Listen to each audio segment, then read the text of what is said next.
Hello, welcome to our classes. Good morning. हम लोग class 9 lesson 7 त्रिभुज लेसन के बारे में पढ़ रहे हैं। इसमें हम प्रश्नावली 7.3 के सवाल को हल कर रहे हैं। अब तक हमने सवाल नंबर 1 को हल किया। आज हम क्या पढ़ेंगे? सवाल नंबर 2 को पढ़ेंगे। सवाल नंबर 2 को हल करने से पहले हम सर्वांगसम का एक और नियम जान लेते हैं, जिससे कि इस सवाल को लगाने में हमें आसानी होगी। तो ये सर्वांगसम का नियम क्या है कि देखिए, इसमें हम पढ़ते हैं आर एच एस सर्वांग समता नियम। ये आर एच एस क्या है? आर से क्या होता है? Right angle. राइट एंगल का मतलब क्या होता है? समकोण। समकोण का मतलब क्या है? ऐसा त्रिभुज जिसका एक कोण क्या हो जाना चाहिए? 90 डिग्री का होना चाहिए।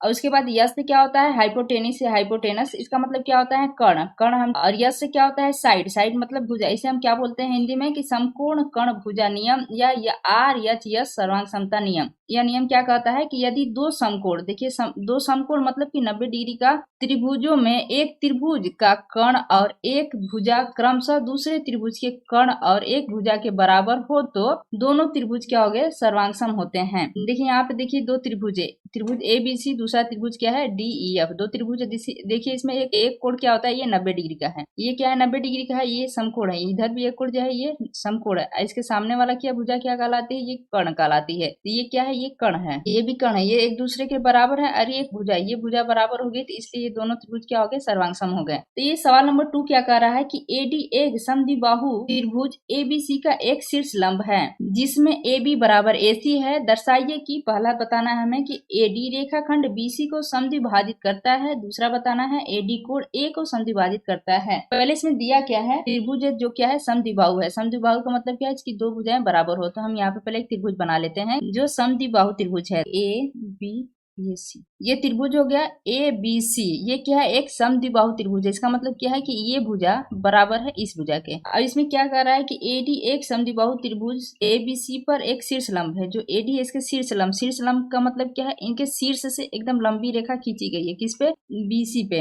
AD यहाँ से हम एक लंबी रेखा खींचते हैं, इसे कह रहे हैं AD। पहला बताना क्या है कि AD रेखाखंड BC को समद्विभाजित करता है। जो AD ये रेखाखंड है ये BC को समद्विभाजित करता है। मतलब कि क्या है? ये बराबर भागों में से बांटता है। इसे हमें बताना है। दूसरा बताना है कि AD कोण A को समद्विभाजित करता है। जो ये लिए हमें क्या करना है? ये दोनों के लिए अगर हम इस दोनों त्रिभुज को, दो त्रिभुज हमें इसमें दिख गए, अब दो हो गए। अब ये दोनों त्रिभुज को अगर हम सर्वांगसम कर देते हैं तो हमारी ये भुजा भी बराबर हो जाएगी इस भुजा की, और ये कोण भी बराबर हो जाएंगे इस कोण के। क्योंकि हमें पता है कि सर्वांगसम त्रिभुज के संगत भाग एक दूसरे के बराबर होते हैं, इसलिए इसकी संगत भुजा और संगत कोण भी बराबर हो जाएंगे। हम जानते हैं कि शीर्ष लंब डाला जाता है भुजा पे, तो वो क्या बनाती है? वहां पे वो 90 डिग्री का कोण बनाती है। तो यहाँ पे भी ये 90 डिग्री का कोण बनाएगी, यहाँ पर भी ये 90 डिग्री का कोण बनाएगी। ये आपको ये रेखा है, यहाँ पे एक सीधी रेखा खींचेंगे तो कितना डिग्री का कोण बनाएगा? ये 90 डिग्री का कोण बनाएगा। तो वही बता रहा है कि ये क्या हो गया? ये 90 डिग्री का, तो ये भी 90 डिग्री का, ये भी 90 डिग्री का, ये कोण बना दिए।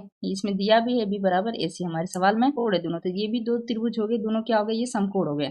ये सामने वाली भुजा, कोण के सामने वाली भुजा क्या होती है? ये कर्ण होती है। ये आधार हो गया, ये लंब हो गया, ये कर्ण हो गया। अब दोनों के कर्ण भी बराबर हो गए। अब कर्ण बराबर हो गए तो हमें कोई एक भुजा बराबर करनी है। तो देखिए इसमें भुजा दिख रहे हैं, ये AD भुजा जो है, ये जो लंब पड़ा है, ये दोनों के लिए कॉमन है। इस त्रिभुज के लिए भी, इस त्रिभुज के लिए। तो ये भुजा बराबर हो गई हमारी। इस तरीके से क्या हो जाएगा? ये दोनों त्रिभुज सर्वांगसम हो जाएंगे। जब दोनों त्रिभुज सर्वांगसम हो जाएंगे तो ये BD बराबर भी DC हो जाएगा, ये कोण बराबर भी ये कोण हो जाएगा। तो हम इसे लिखते हैं, लिखेंगे। इसमें पहला हल करते हैं। तो पहला हम लिखते हैं त्रिभुज ABD। एक त्रिभुज हम लेते हैं त्रिभुज ABD व त्रिभुज ACD। दूसरा त्रिभुज ACD में इसमें हम क्या करेंगे कि AB बराबर AC। इसमें हम लिख सकते हैं कि AB बराबर AC क्या है? दिया है। अब यहाँ पर लिख देंगे ये जो कोण है इसको हम मान ले रहे हैं कोण 1, इसको मान ले रहे हैं कोण 2। इसे हम कह सकते हैं कि कोण 1 बराबर कोण 2 क्यों है? क्योंकि ये समकोण है, 90 डिग्री के हैं। या इसको हम क्या बोल सकते हैं कि ये शीर्ष लंब है। अब हम लिख सकते हैं कि AD भुजा बराबर AD भुजा, दोनों में कॉमन है। तो यहाँ पे हम लिख सकते हैं AD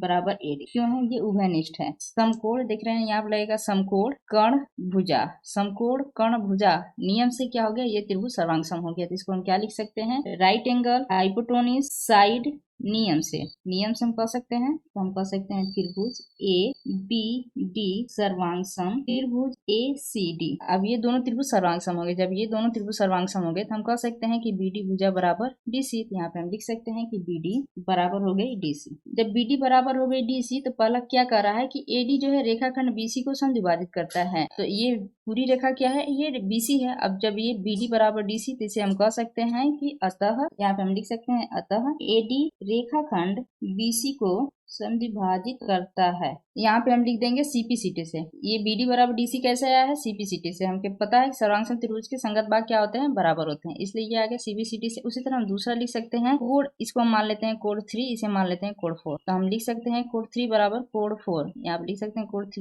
3 बराबर कोड 4। ये कैसे है? ये भी सीपीसीटी से। सर्वांग त्रिभुज के संगत भाग बराबर होते हैं। तो भी लिख सकते हैं कि अतः एडी जो है कोड ए को समद्विभाजित करती है, इसे बराबर भागों में बांटती है। Thank you for watching. Please like and subscribe my channel.